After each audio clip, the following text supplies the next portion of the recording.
sur le salaire des grands patrons. C'est tout à fait étonnant. Oh, les deux choses en même temps. L'Obs est un peu critique sur le business des ex quand même. Vous savez bien entendu ce que c'est qu'un logiciel libre, Léon, vous savez tout. Donc forcément, quelle question. C'est une des très grandes révolutions du siècle passé. Et aujourd'hui, on en sait un peu plus sur le créateur des logiciels libres. Alors à côté de Léon, qui a inventé des logiciels libres, visiblement, c'est ce que vous venez de nous dire, eh bien, il y a Richard Stallman. Richard Stallman, il a aujourd'hui 56 ans. Il n'est pas très connu du grand public, mais c'est un dieu vivant pour les informaticiens parce que c'est un des pères du logiciel libre, le père du logiciel libre. Alors, pourquoi on en parle aujourd'hui? Parce qu'il y a sa biographie qui vient de paraître en français aux éditions Erol, Richard Stallman et la révolution du logiciel libre. Alors, au début des années 80... C'est un bouquin de geek? Non, justement pas. Alors voilà, c'est ça qui est bien, c'est que c'est pas un bouquin de geek, c'est que même si, voilà, c'est traduit, que même si on s'y connaît pas trop, on peut vraiment comprendre, j'insiste.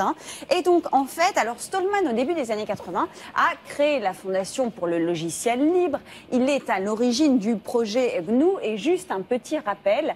Qu'est-ce qu'un logiciel libre quand même? Voilà, c'est important. C'est un logiciel que n'importe qui peut utiliser, copier ou même modifier pour l'améliorer en quelque sorte en accédant au code source. Et le logiciel libre, ça s'oppose à ce que Stallman appelle les logiciels privateurs. C'est des logiciels qui nous privent de notre liberté puisqu'ils sont la propriété. Voilà, par exemple, on ne peut pas modifier le code source. C'est pour ça que Windows est la propriété de Microsoft. Si Windows ne vous convient pas, vous ne pouvez pas l'améliorer. Tandis qu'on peut améliorer, par exemple, la suite bureautique OpenOffice ou le navigateur Firefox. Voilà, c'est ça. Si on y arrive, bien sûr, évidemment, mais vous avez cette liberté, effectivement. Donc, bon, on a l'impression que c'est un peu complexe. En fait, pas tellement, parce que cette histoire de logiciel libre, il ne s'agit pas vraiment d'informatique. Il s'agit en fait de philosophie. Richard Stallman, c'est vraiment un grand philosophe, c'est un vrai penseur. Et avec cette histoire de logiciel libre, pourquoi dans le fond est-ce qu'il s'est lancé dans cette aventure? Il s'est lancé dans cette aventure tout simplement pour améliorer le monde, pour encourager le partage et la fraternité. Donc c'est une forme de nouveau socialisme, de socialisme logiciel. Et à l'heure où on pleure sur la fin des grandes idéologies, on peut se réjouir de voir qu'il y a encore des gens qui essaient de changer le monde. Et aujourd'hui, ces gens-là, ce sont des informaticiens et c'est Richard Stallman. C'est pour ça que c'est important de le connaître. On a vu son Playmobil. Oui, on a vu son Playmobil, mais en fait, c'est un personnage assez amusant qui a beaucoup d'humour, qui a une bonne tête. Ça doit il a le même coiffure que le champion de patinage artistique, d'ailleurs. Est-ce que le logiciel libre a des chances de gagner face au logiciel non libre, donc commercialisé, auquel on ne peut plus toucher? Alors, le logiciel libre, il progresse beaucoup en France. Il y a quelques années, la gendarmerie nationale est passée, elle a adopté un logiciel libre. Mais si vous voulez, la compétition, elle ne se fait pas vraiment sur cette question-là, sur cette question technique. Parce qu'un logiciel libre, on peut considérer que ça vaut au niveau technique un logiciel privateur.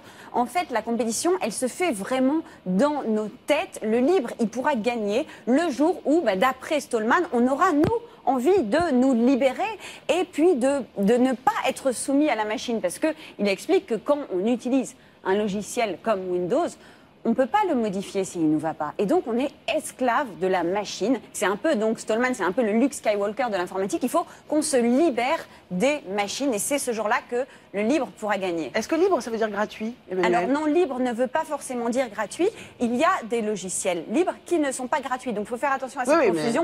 C'est vrai que quand on est juste un utilisateur, on peut estimer que la gratuité, c'est le principal avantage. Mais libre ne veut pas dire gratuit. Si on ramène cette idée de logiciel libre à la France, la prochaine bataille, c'est Adopi? C'est Adopi et Stallman est mobilisé sur cette question. Il estime que c'est une loi tyrannique. Il dit que Nicolas Sarkozy est alors attendez, un ennemi de la démocratie et des droits de l'homme. Et pour lui, empêcher le téléchargement de musique pour sauver l'industrie du disque, c'est tout simplement comme empêcher les gens de faire la cuisine pour sauver des emplois dans la restauration. Voilà. Et alors, il est tout à fait cohérent, juste pour finir, le livre. Vous pouvez l'acheter, il coûte 22 €. C'est bien d'avoir un livre papier, mais vous allez voir la cohérence de la démarche. En fait, le livre est en téléchargement gratuit sur le site www.framasoft.net. Vous pouvez modifier le texte du livre et si vous voulez le traduire, eh bien, vous pouvez tout à fait le traduire librement. Voilà, dans la langue que vous souhaitez, en ourdou par exemple. Je pense que ça n'est pas encore fait. Richard Stallman n'est pas un no-life, en clair, c'est ce que vous venez de nous dire. Voilà, exactement. Ce monsieur est un partageur et il est bien vivant, les pieds sur terre. Merci beaucoup, Emmanuel. On va se retrouver avec Christophe.